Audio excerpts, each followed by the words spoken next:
창세기 1장 1절과 2절 말씀을 읽겠습니다. 태초에 하나님이 천지를 창조하시니라. 땅이 혼돈하고 공허하며 흑암이 깊음 위에 있고 하나님의 영은 수면 위에 운행하시니라. 창세기 1장은 삼위 하나님께서 주권적인 능력으로 6일 동안 천지 만물의 창조를 완성하신 사실이 기록되어 있습니다. 즉, 하나님에 의하여 모든 세계가 만들어졌다는 사실을 묘사함으로써 하나님이 온 우주의 창조자이시요 전능하신 분이심을 밝히고 있습니다.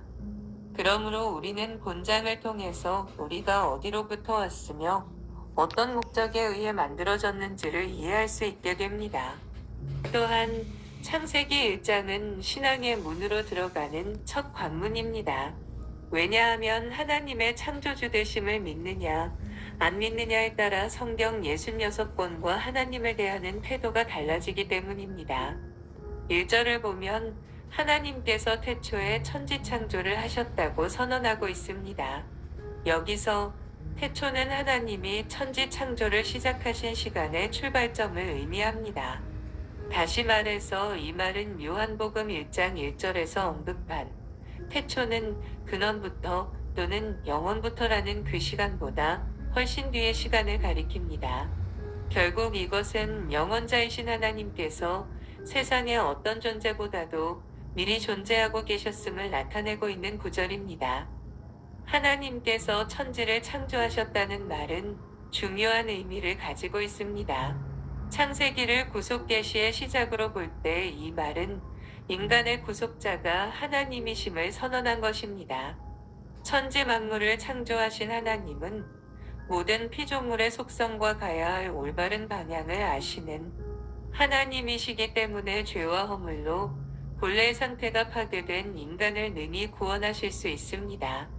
이러한 구속은 후에 그리스도에 의해 완성되었던 것입니다. 더욱이 하나님은 천지를 창조하실 때에 피조물 하나하나에 대한 세심한 관심과 목적을 가지시고 창조하셨습니다. 그렇기 때문에 모든 피조물 중 어느 하나라도 하나님의 품에서 떠나는 것을 원하지 않으십니다. 1절은 하나님께서 천지 창조를 계획하시고 그것을 성취하신 분이심을 밝히고 있습니다. 그 하나님께서 창조하신 분이심을 선언합니다. 창조하신이라는 말은 아무것도 없는 상태에서부터 어떤 존재를 만들어내는 것을 의미합니다. 하나님은 태초에모에서 유를 창조하셨고 자신이 창조하신 물질을 사용하여 전우주를 자신의 뜻에 맞도록 조성하신 것입니다. 2절은 하나님께서 천지를 창조하실 때의 상태가 땅이 혼돈하고 공허하며 흑암이 깊음 위에 있고 하나님의 신은 수면에 운행하였다고 말합니다. 여기서 땅이 혼돈하고 공허했다는 말은 땅이 황폐하고 생물이 살만한 조건이 전혀 갖추어지지 않은 무질서 그 자체라고 할 수 있습니다. 그리고 흑암이 깊음 위에 있었다는 말은 고정되고 완벽한 형태의 물체라고는 아무것도 없고 다만 용해된 화산의 마그마처럼 불안정한 상태에 있었다는 뜻입니다. 마지막으로 하나님의 신이란 성령 하나님을 가리킵니다. 이 하나님의 신이 수면에 운행했다는 말은 불안정한 상태에 있는 우주 전체를 근원자이신 하나님이 통괄하고 있었다는 말입니다. 독수리가 새끼 둥지를 애정어린 눈빛으로 보살피고 보호하듯이 성령 하나님은 피조 세계를 바라보시며 창조를 계획하시고 창조 사역을 주장하셨다는 의미입니다. 무질서 속에서 하나님은 새로운 질서를 확립하셨습니다. 이처럼 하나님은 무질서의 하나님이 아니라 질서와 인격의 하나님이십니다. 성도가 하나님의 말씀대로 세상을 살아가는 것은 곧 하나님의 창조 질서의 목적에 합당한 삶입니다. 무질서 속에서 질서를 창조하신 하나님의 능력을 통하여 우리는 정밀한 아름다움과 정확한 운행 질서의 조화를 볼 수 있습니다. 하나님의 영원성과 무한성을 알 수 있습니다. 하나님의 절대적인 능력을 볼 수 있습니다. 인간을 향한 하나님의 주권적인 사역 속에서 하나님이 만유의 주 여호와이심을 알 수 있게 됩니다. 그러기 때문에 우주 만물의 기원은 인간 노력의 산물인 자연과학을 통해서나 혹은 진화론자들의 주장을 통해서는 알 수 없습니다. 그러므로 일반 계시인 자연의 현상, 양심 그리고 특별 계시인 성경의 창조 사역을 통하여 우주 만물의 기원을 찾아야 하는 것입니다. 이것은 하나님의 존재와 능력을 믿는 믿음에서 비롯되는 것입니다. 창세기 1장에는 가라사대, 이스라, 하라라는 말이 자주 나타납니다. 하나님께서 천지 만물을 창조하신 방법은 오직 그의 입으로 나오는 말씀이었다는 것을 나타냅니다. 하나님의 말씀은 그의 생각과 그의 기뻐하시는 뜻을 표현한 것이며 그 자체는 신비와 능력입니다. 사도 요한도 이 세상에 존재하는 모든 것이 말씀 없이 된 것은 전혀 없다고 역설하였습니다. 그런데 이 말씀은 정체된 것이 아니라 행동의 능력과 성취를 가능케 하는 역동적인 것입니다. 이처럼 기독교는 말씀의 종교입니다.